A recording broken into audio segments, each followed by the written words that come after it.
Bonjour Eric, Bonjour, donc tu viens de passer une semaine de jeûne tout à fait.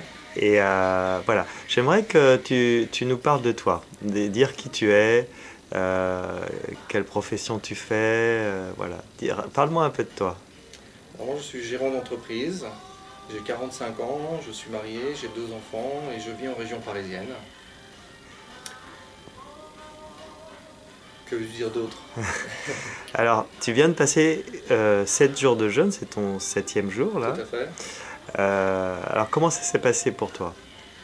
Alors tout d'abord j'ai eu une grande appréhension concernant ce jeûne parce qu'effectivement ma tête était mélangée de pour et de contre, c'est-à-dire les contres qui me disaient mais c'est peut-être une secte, tu vas peut-être mourir, parce que ne pas s'alimenter c'est quelque chose d'inconcevable pratiquement on va dire dès la naissance, dès l'instant où on mange, c'est une des premières choses qu'un bébé fait quand il naît, il mange. Donc c'était inconcevable pour moi de m'arrêter de manger et de ne boire que de l'eau. Et puis tous les aspects négatifs. Mais comme à 45 ans, et ça fait 15 ans que je supporte, parce que c'est vraiment le terme, des allergies au pollen, mais aussi après qui se sont croisés avec des aliments, et aujourd'hui j'ai beaucoup d'aliments crus, légumes et fruits que je ne peux pas manger. J'ai commencé à avoir des petits soucis gastriques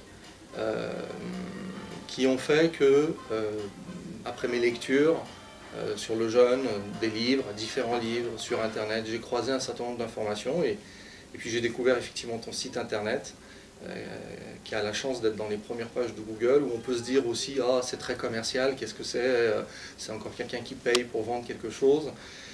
Et puis finalement mon corps, enfin je me suis dit c'est le moment, j'ai mis un certain temps, beaucoup de temps pour tout dire, parce que j'ai mis 2-3 ans, et je me suis décidé à faire ce jeûne pour ça, pour me dire mais non, il faut que je change quelque chose, ça va peut-être certainement aider mes allergies, ça va certainement aider, là j'étais certain sur mon estomac et mes soucis gastriques, de reflux gastrique.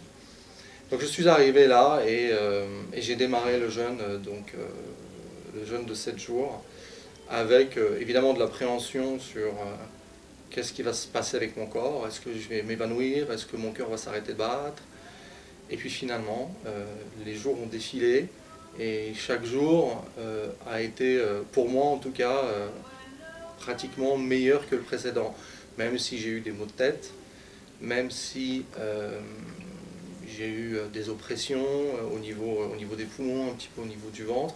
J'ai eu des moments de faiblesse au sens, pas au sens évanouissement, mais au sens où j'étais un petit peu lâche, pas envie de trop bouger, pas envie de faire de sport. J'étais certain que je ferais du sport parce que j'ai envie de faire du sport et puis finalement la semaine s'est très très bien passée pour moi. C'est vrai qu'avec tes conseils Eric, j'ai fait une première semaine où je n'ai mangé qu'une fois par jour et évidemment j'ai arrêté le grignotage puisque ça fait partie de ces choses que j'ai compris. Et je pense que je le comprenais avant mais je ne l'intégrais pas au sens comportemental. Et cette préparation d'une semaine et avec les 3 derniers jours d'une monodiète à la carotte, alors à la purée de carotte, puisque moi je ne peux pas manger de carottes crues, ben j'étais déjà un petit peu plus préparé parce que je me dis, je suis rentré dans je commençais à voir le tunnel et je rentrais dans ce tunnel et je pensais que ça allait être un tunnel noir. Et en fait, pendant tous ces 7 jours, j'ai découvert des gens, puisqu'on était une dizaine, avec on va dire des soucis de santé plus ou moins graves, certains même très graves, hein, puisque y a une personne qui est atteinte d'un cancer et qui croit que, et je pense qu'elle a raison, que ce jeûne, qu'elle va faire beaucoup plus longtemps, va l'aider. Ben moi, ça m'a développé, comme je le disais d'ailleurs en réunion, ça m'a développé personnellement.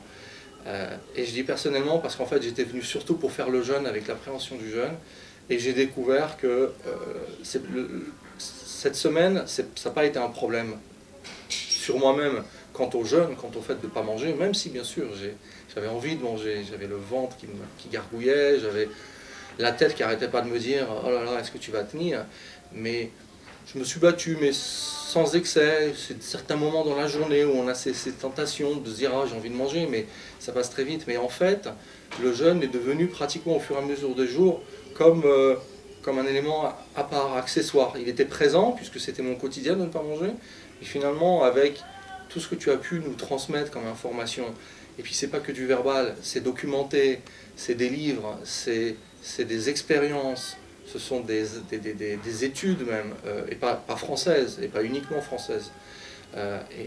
J'ai appris plein de choses sur moi, mais aussi sur le comportement et sur le monde dans lequel je vis.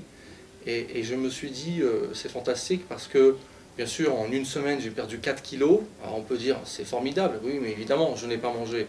Mais finalement, je repars avec un esprit très positif, non pas seulement parce que j'ai perdu 4 kilos, mais parce que je me dis, il y a vraiment des choses qu'il faut que je change et que je change tout de suite. Alors, qu'est-ce que tu vas changer? Alors, parmi les choses que j'ai compris qui me concernent, moi j'étais quelqu'un qui grignotait beaucoup, c'est difficile à se juger, mais quelqu'un qui grignotait, c'est-à-dire que le matin je pouvais prendre ou ne pas prendre un petit déjeuner, mais à 10h, 11h au travail, au bureau, il y a toujours un biscuit, un gâteau qui traîne. Alors moi je ne peux pas manger de fruits, donc il y a aussi des fruits, d'une corbeille de fruits, mais je ne pouvais pas y toucher. Donc moi, à chaque fois que je prenais un ou deux cafés, je prenais un chocolat, 2 chocolats, 3 chocolats. Quelquefois, j'en prenais un dans ma bouche et j'en mettais 2 dans ma poche, je l'avoue. C'est terrible parce que je recommençais l'après-midi. Et puis le soir, quand je rentrais à la maison, on devait dîner à 19-20 heures, puisque travaillant dans la région parisienne, je rentrais vraiment très tôt.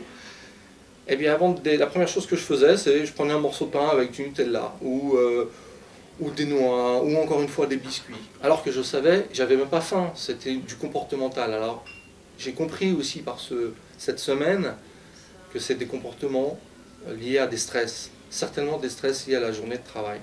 Et en fait voilà, donc une des priorités pour moi, c'est d'arrêter le grignotage.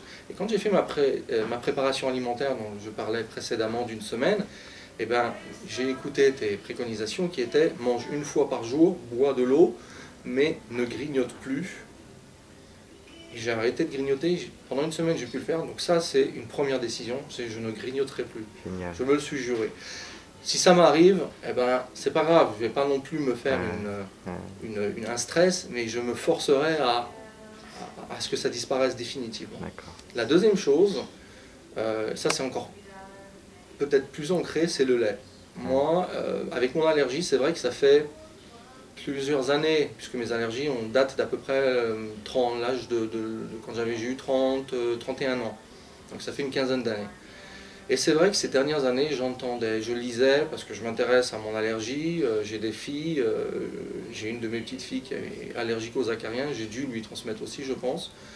Malheureusement, la deuxième fille n'est pas allergique, tant mieux, pourvu que ça dure, mais je me suis dit, j'ai entendu tellement de fois de choses sur le lait, mais et du pour et du contre, mais le lait c'est nécessaire pour les os, et puis c'est nécessaire. Quand bien même je n'en buvais pas au sens lait, un verre de lait, je faisais quelquefois des chocolats. Mais par contre, je mange du chocolat au lait. Je mange des gâteaux où il y a du chocolat. Je suis très chocolat au lait, je suis peu chocolat noir. Et donc, j'ai compris, parce que j'avais déjà intégré, grâce à mes lectures, des choses de ce type, j'ai compris avec tes explications et avec tout ce qu'on a pu voir aussi dans les reportages, que le lait n'est absolument pas nécessaire très rapidement, c'est-à-dire dès l'âge de 5-6 ans si je me souviens bien, et qu'en fait on peut complètement remplacer le calcium dont on nous parle tant pour nos os par d'autres aliments qui sont aussi riches en calcium et en vitamines que possède le lait. Donc le lait, moi je sais que j'ai dit stop. Autant le grignotage, j'avoue, je ne sais pas comment ça va rentrer, mais je vais l'incorporer. Le lait, comme je n'en bois pas tant que ça et que le chocolat vient surtout du grignotage, tout ça finalement m'aide et je sais que c'est 2 aspects de mon comportement et de mes aliments que je vais supprimer. Donc le grignotage et le lait. Super. Et donc là, tu es au 7e jour de jeûne. Oui. Donc là, tu jeûnes toujours. Tout à fait. Et tu vas t'arrêter dans combien de temps? Quel est ton projet? Alors ça a été la grande discussion que l'on a eue. Je me suis quand même dit dans la semaine à certains moments, bon, finalement je le passe bien ce jeûne, ça se passe bien, mais faire dans l'objectif de me débarrasser de mes allergies, puisque là on parlera non pas de m'amincir, parce que ce sera un effet positif du jeûne, mais surtout dans l'effet aussi d'amincir, mais dans l'effet de perdre mes allergies, parce que j'ai envie de pouvoir croquer une pomme, j'ai envie de pouvoir manger des carottes râpées, et puis ce ne sont juste que 2 exemples malheureusement. Je me suis dit, mais ça va être difficile, 3 semaines, 4 semaines. Et puis c'est pour ça que je t'ai dit, mais est-ce que, je t'ai titillé avec des questions, est-ce que je peux pas quand même faire quelque chose, est-ce que je peux pas manger? Tu m'as dit, tu prends à ce moment-là des jus de légumes, une fois, deux fois, trois fois par jour, pas de grignotage, pas de lait, pas, rien d'autre, pas de protéines, pas de crudité dans le sens solide, mais que des jus de légumes coupés à l'eau pour qu'il y ait moins de jus et plus d'eau. Et puis finalement, ça m'a motivé. Je me suis dit, là, j'ai envie de faire ainsi et je vais partir dans cette direction. Mais finalement, il se sont passées des choses durant cette semaine qui sont hors de là du jeûne. Le fait de rencontrer des gens, le fait de t'écouter, d'écouter tes explications, tes reportages, les témoignages. Je me suis dit, mais il y a quelque chose qui me pousse à essayer de pousser le jeûne hydrique, c'est-à-dire de ne boire que de l'eau. Et comme je démarre le travail, on est samedi, je démarre le travail lundi, je vais voir si lundi je tiens au jeûne hydrique, je le continuerai. Si je vois que lundi, mardi, je suis effectivement autant épuisé que je l'ai été ici, au sens... c'est un bon épuisement, qu'on se comprenne. C'est pas un mauvais épuisement. C'est pas l'épuisement cérébralement. J'ai été à 10 sur 10 toute la semaine. J'ai pas de douleur. Moi, je suis pas passé par des douleurs. Je pense que j'ai bien préparé le jeûne, grâce à toi. Mais je me dis que ces 2-3 jours d'essai au travail vont faire que je vais décider soit de rester au jeûne hydrique, soit... Je me dis, j'ai une solution, je vais passer au jus de légumes. Et je vais donc continuer à faire 2 semaines, 3 semaines. Je pense que je vais le ressentir moi-même. On a parlé de faire 2-3 semaines au jus de légumes. C'est ce que je vais faire si je n'arrive pas à tenir juste à l'eau. Très bien, donc peut-être une autre vidéo dans quelques semaines pour voir où tu en es. Certainement. Super, on peut faire ça par Skype. Bien volontiers. Ouais, ok. Je te remercie beaucoup Eric pour ce témoignage. Merci.